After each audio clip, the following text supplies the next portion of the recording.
बहुत समय पहले की बात है। एक छोटे से गांव में एक लड़की रहती थी जिसका नाम मीरा था। मीरा का जीवन कठिनाइयों से भरा था, क्योंकि वह बचपन में ही अनाथ हो गई थी। उसकी मां का निधन तब हुआ जब वह बहुत छोटी थी, और उसके पिता ने भी कुछ वर्षों बाद उसे छोड़ दिया। गांव में कोई करीबी रिश्तेदार न होने के कारण मीरा अकेली अपनी झोपड़ी में रहती थी। उसका जीवन कठिन था, परंतु उसके हृदय में अटूट साहस और आत्मविश्वास भरा हुआ था। मीरा के पास धन संपत्ति तो नहीं थी, लेकिन उसके पास एक सोने के समान दिल था। वह बचपन से ही मेहनती और ईमानदार थी। वह दूसरों की मदद के लिए हमेशा तत्पर रहती थी और अपनी समस्याओं का सामना दृढ़ता से करती थी। मीरा रोज सुबह जल्दी उठती, पानी भरने के लिए कुएं पर जाती, फिर जंगल से लकड़ियां इकट्ठा करके लाती और अपने खाने के लिए कुछ जड़ी बूटियां या वनस्पतियां ढूंढती। उसका जीवन कठिन था, लेकिन उसने कभी भी हार मानने का नाम नहीं लिया। गांव में लोग उसे गरीब लड़की कहकर पुकारते थे, लेकिन उसके मन में किसी के प्रति कोई द्वेष नहीं था। वह जानती थी कि लोग उसके बारे में क्या सोचते हैं, फिर भी वह कभी किसी से शिकायत नहीं करती। गांव के कुछ लोग उसकी ईमानदारी और मेहनत के कारण उसकी इज्जत करते थे, जबकि कुछ लोग उसकी गरीबी का मजाक उड़ाते थे। मीरा को इन बातों से कोई फर्क नहीं पड़ता था। वह अपने आत्मसम्मान के साथ जीवन जीने में विश्वास करती थी। मीरा के पास भले ही कुछ न हो, लेकिन उसका दिल बहुत बड़ा था। गांव में किसी को भी कोई परेशानी होती तो वह उनकी मदद के लिए तुरंत तैयार हो जाती।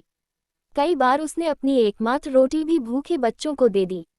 उसकी मददगार और दयालु प्रकृति के कारण गांव के कुछ लोग उसे बहुत पसंद करते थे। लोग कहते थे कि भगवान ने भले ही उसे धन दौलत न दी हो, लेकिन उसे एक अमूल्य दिल दिया है। एक दिन जब मीरा जंगल में लकड़ियां इकट्ठा कर रही थी, तो उसे एक अनोखे पेड़ का दीदार हुआ। ये पेड़ बहुत ही अद्भुत था। उसकी शाखाएं चमक रही थीं और पत्तियां सुनहरी लग रही थीं। मीरा ने इस पेड़ को पहले कभी नहीं देखा था। उसे लगा जैसे ये पेड़ जादुई हो सकता है। वह उस पेड़ के पास गई और हाथ जोड़कर प्रार्थना की, हे भगवान, अगर इस पेड़ में कुछ जादू है तो मुझे इसकी मदद मिले। मैं अपने जीवन की कठिनाइयों से थक गई हूँ और थोड़ी राहत पाना चाहती हूँ। जैसे ही उसने ये कहा, पेड़ की एक शाखा से तेज रोशनी निकलने लगी और वहां से एक परी प्रकट हुई। परी बहुत ही सुंदर और दिव्य लग रही थी। उसके चेहरे पर एक अद्भुत चमक थी और उसकी आंखों में करुणा थी। परी ने मीरा की ओर देखा और मुस्कुराते हुए कहा, मीरा, मैं तुम्हारे कठिन परिश्रम और दयालुता से बहुत प्रभावित हूँ। मैंने तुम्हें कई बार दूसरों की मदद करते देखा है, इसलिए मैं तुम्हें एक वरदान देना चाहती हूँ। मीरा ने विनम्रता से कहा, हे देवी, मुझे किसी वरदान की आवश्यकता नहीं है। मैं अपने जीवन को अपनी मेहनत से जीना चाहती हूँ। लेकिन परी ने कहा, ये वरदान तुम्हारे अच्छे कर्मों का फल है। मैं चाहती हूँ कि जब भी तुम्हें बहुत आवश्यकता हो, तुम इस जादुई पत्ते को रगड़ना। ये पत्ता तुम्हारी हर समस्या का समाधान करेगा, परंतु इसे केवल जरूरत के समय ही प्रयोग करना और कभी भी लालच के लिए उपयोग मत करना। मीरा ने परी का आशीर्वाद स्वीकार किया और परी ने उसे एक सुनहरे रंग का पत्ता दिया। मीरा ने पत्ते को अपनी छोटी पोटली में रख लिया और खुशी खुशी गांव लौट आई। कुछ दिनों बाद गांव में एक भयंकर अकाल पड़ गया। बारिश न होने के कारण खेत सूख गए और गांव वालों के पास खाने के लिए कुछ नहीं बचा। लोग भूख से बेहाल थे और बच्चों की हालत दयनीय थी। मीरा ने सोचा कि अब उस जादुई पत्ते का उपयोग करने का समय आ गया है।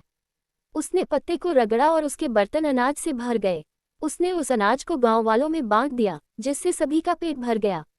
गांव के लोग उसकी इस सहायता से बहुत खुश हुए और उसके प्रति आदर भाव से भर गए।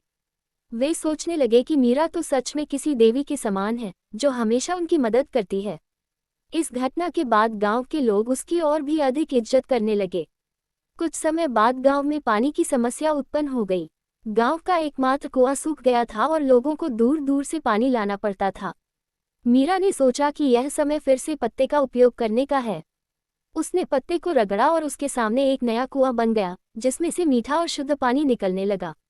इस प्रकार गांव वालों की एक और बड़ी समस्या का समाधान हो गया। मीरा के नेक कार्यों से गांव में खुशहाली लौट आई।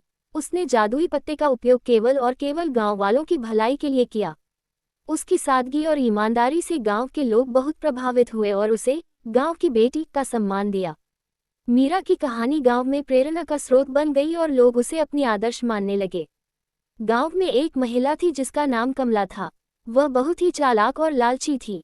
उसने देखा कि मीरा के पास जरूर कोई जादुई चीज है, जिसके कारण वह गांव वालों की इतनी मदद कर पा रही है।